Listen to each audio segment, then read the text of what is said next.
Okay, welcome back to YouTube. I am, hang on a second.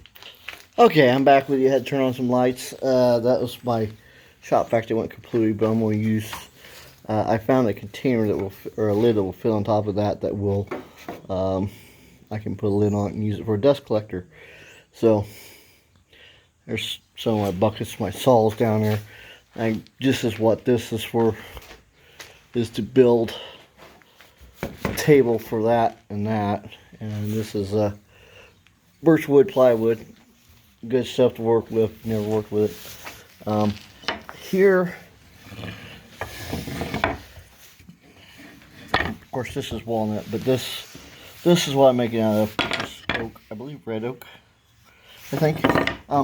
Here you can see this piece here had broken, and this is what we're designing and building. Kind of bring you up to speed a little bit. I found me a nice log over the pile of this oak, and I cut it down on the table saw. I think that's 1.5 inches by 3/4. I think that is. So I went to a 2-inch, 2-inch by 1.5 inches, I think, something like that. And what I did, I cut out this wall or this piece here. I did a little sanding on it just to help kind of get some of the roughness off of it. And put the table saw up. You can see the burn marks on it. That's why you don't use a plywood blade to cut these. But anyway, so I cut it down similar to this. Alright, and then, I got them here somewhere. I went and got them planed. I made an extra one. And actually, I'm going to go out and make another one here in a little bit. But I went out and planed these down. Used a joint planer on one side. And then, actually, a joint planer, I think, both sides. Actually, no, I can put these in the thickness planer at my friend's house. Stacked them together and just ran them through at one time. And that got them all nice and smooth. Got them down within a 30-second. I said, well, I'll do the sanding to get the rest of the stuff out. Like this will come out and stuff. That's a little deep, but I want a little bit of the rustic look to it anyhow. Not major time, but this end will be cut off, obviously, because these are, that's how I deal with it. See, that's a little longer than what this piece is, but that way, if I have any blowouts or anything on my end, I can cut it off and square it up and go from there. And then also that gives me a couple spare pieces to make all these little nifty little designs here. And I had a piece of scrap that I was looking around with, I was playing with, to kind of make that tongue and groove thing for it, which is interestingly challenging. But that's why I do it. So first thing I did is I had, once these got planed down, I don't know if you can see that groove in there. And let me see if I can turn it here. See the end. See how it's set in there like that. Oh, well, how in the world did they do that? Because you can see it's like that on this original piece. This is just pine. That's why it broke so easily. But, so I said, okay, let me get an idea. So, I went. Now, this is a Harbor Freight special, but a slot cutter. Yes, the bearing's on the bottom. I did that for multiple reasons. But anyway, I set this up to cut the thin side of that board before I even milled anything else down. I ran it down the side. Of course, this hasn't been planed or anything, so, but I ran it down the side, cut my slot in it, and I was like, well, how in the world did they do this? So then I put a straight bit cutter in, and I actually did this in 2 passes, but there's just a regular old straight bit, which that one's kind of chewed up a little bit, but and then that's why I need my vacuum system working. Can you see that junk up in there? But then I cut my slots in there. This is one side I was playing away with on the other one, but I cut my slot in there. Of course, this was an offset slot. And what they do with this, you may wonder why that slot's like that. Somewhere around here I've got the parts for it.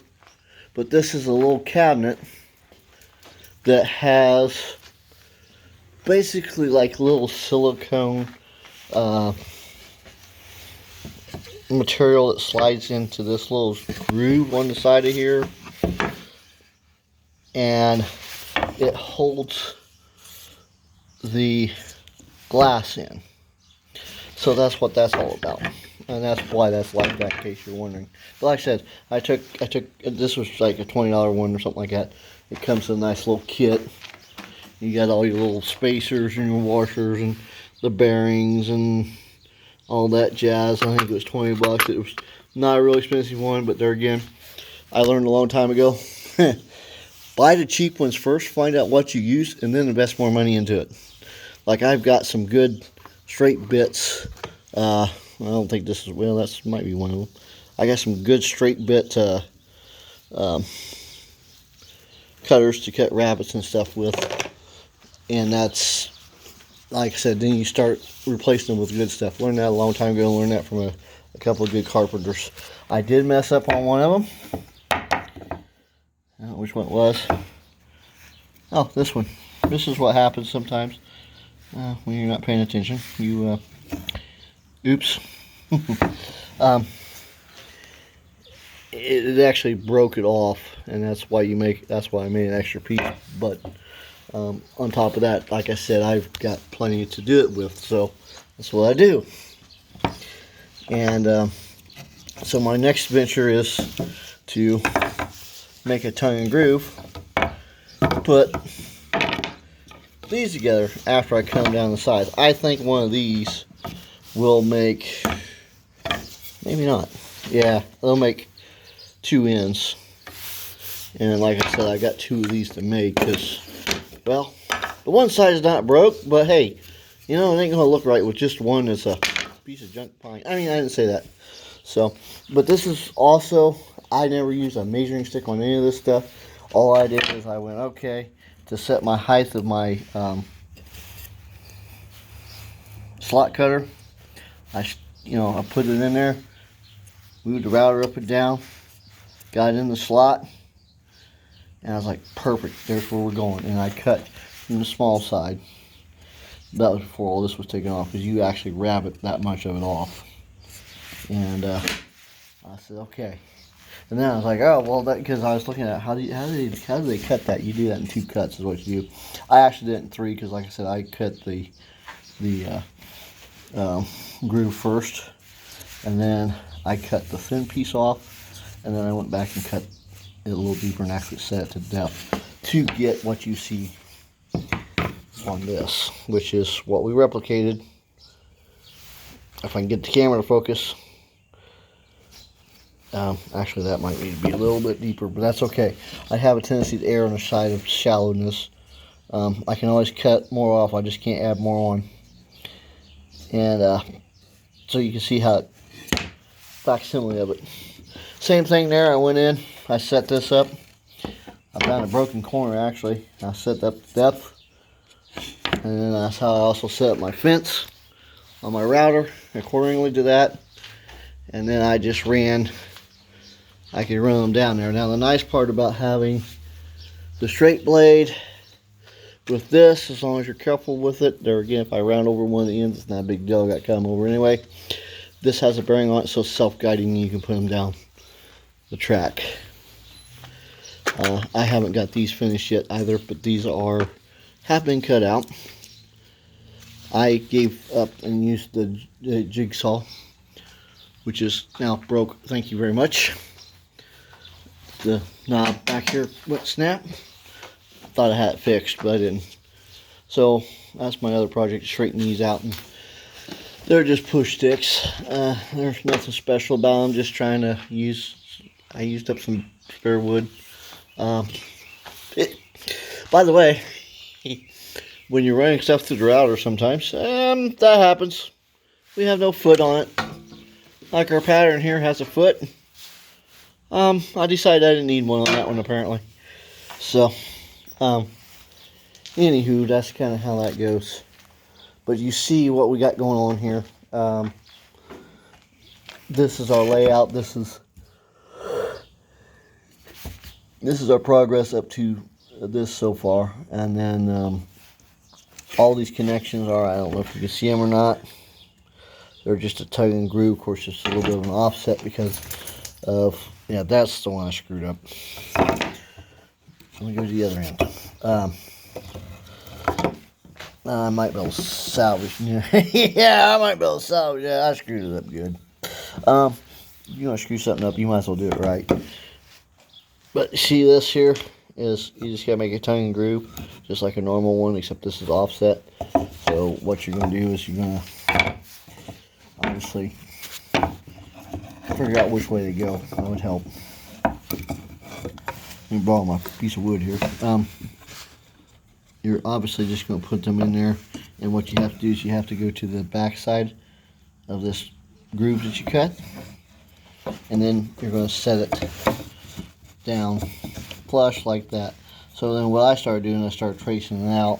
Now I did it roughly on another piece. It wasn't quite the same thing, but there's similar to what you come up with right there. You've got your groove that sticks out. Well, I didn't quite get that one stuck out. And then your groove that everything fits in, and then you'll have your blockade over here that this fits up against. Because I'm not going to slide it right in the end. I don't think they slid. Yeah, they didn't slide it right in the end. They just slid like that, as you can see.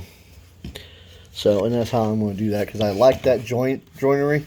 I think it'll make a solid joint. Obviously, it held together good here, even on pine. And yeah.